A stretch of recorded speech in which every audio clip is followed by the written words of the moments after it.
पुण्यात चालत्या कारमध्ये महिलेवर अत्याचार करण्यात आलाय। पुण्यातील मुंढवा कोरेगाव पार्क रस्त्यावरती ही घटना घडली आहे। मध्यरात्री एका हॉटेलमध्ये पार्टीसाठी आलेल्या महिलेला घरी सोडण्याच्या बहाण्याने कारमध्ये तिच्यावरती लैंगिक अत्याचार करण्यात आल्याची माहिती मिळतेय। या प्रकरणी कोरेगाव पार्क पोलिसात गुन्हा दाखल करण्यात आलेला आहे। त्यामुळे पुण्यामध्ये महिला मुली खरंच सुरक्षित आहेत का असा प्रश्न पुन्हा एकदा उपस्थित होतोय। कारण का एका चालत्या कारमध्ये महिलेवरती अत्याचार करण्यात आलेला आहे।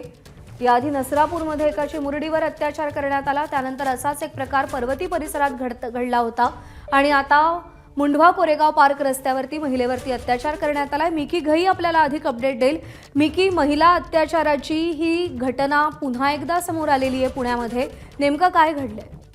जर आपण बघितलं तर नक्की चाललंय तरी काय, महिला सुरक्षित आहेत का असा प्रश्न या घटनेमुळे सातत्याने समोर येतोय। ही अशीच घटना घडलेली आहे। पुण्यात वेगवेगळ्या हॉटेल्समध्ये पार्टीचं आयोजन केलेलं होतं।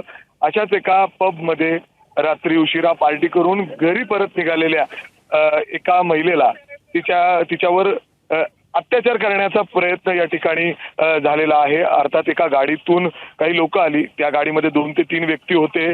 तिला घरी सोडण्याच्या बहाण्याने तिच्यावर अत्याचार करण्याचा प्रयत्न या ठिकाणी झालेला आहे आणि त्यानंतर तिने पोलिसांकडे धाव घेतली। पोलिसांना या संदर्भातली तक्रार तिने दिलेली आहे। ज्या पद्धतीने ती हॉटेलमधून बाहेर पडली आणि हे ओळखीचे लोक आहेत असं कळतंय, प्राथमिक जी माहिती मिळते, आणि फक्त घरी घरी सोडताना म्हणजे अर्थात गाडीमध्येच अशा पद्धतीने जोर जबरदस्ती करण्यात आल्याचं कळतंय आणि अशा पद्धतीने आता पोलीस तपास करताय। मात्र खरंच महिला मुली जे घराच्या बाहेर पडतात, वेगवेगळ्या ठिकाणी जातात, हॉटेल्समध्ये जातात, खरंच ते या महिला मुली सेफ आहेत का असा प्रश्न या निमित्ताने उपस्थित होतो। अशीच ही घटना काल घडलेली आहे। कोरेगाव पार्क मुंढवा या परिसरात बरेच हॉटेल पब्स आहेत।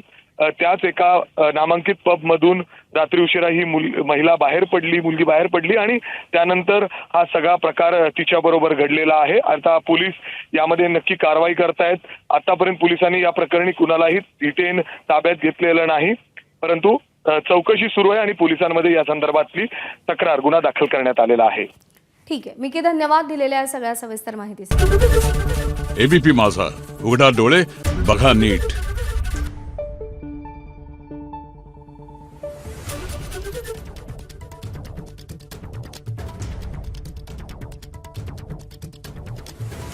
Thank you.